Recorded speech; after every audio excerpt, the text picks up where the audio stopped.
want to talk real quick about the concept of OPM, other people's money. It's a concept you hear thrown about in real estate investing, especially with newer investors and people who I believe are either preying on new investors or trying to sell them things.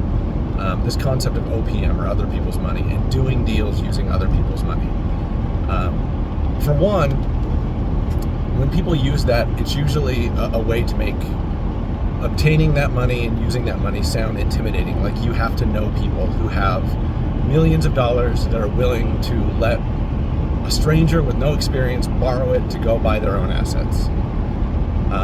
And to a certain extent, there is some of that. There's people who do that, and that's totally cool.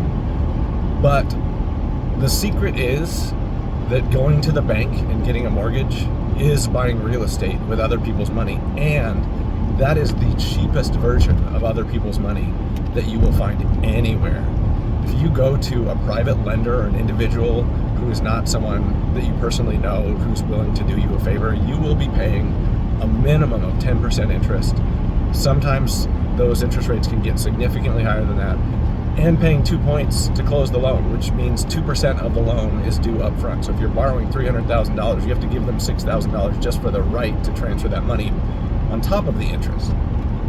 So if you are stressing yourself out looking for OPM everywhere you go to buy an investment property, just keep in mind that the person or the place that you're learning about OPM is probably profiting in some way off of educating you about real estate. And you can use OPM by going to any mortgage lender and just getting a loan. So don't be intimidated. Anybody can do it. That's how most investors who are active actually borrow money. So get out there and make some deals happen.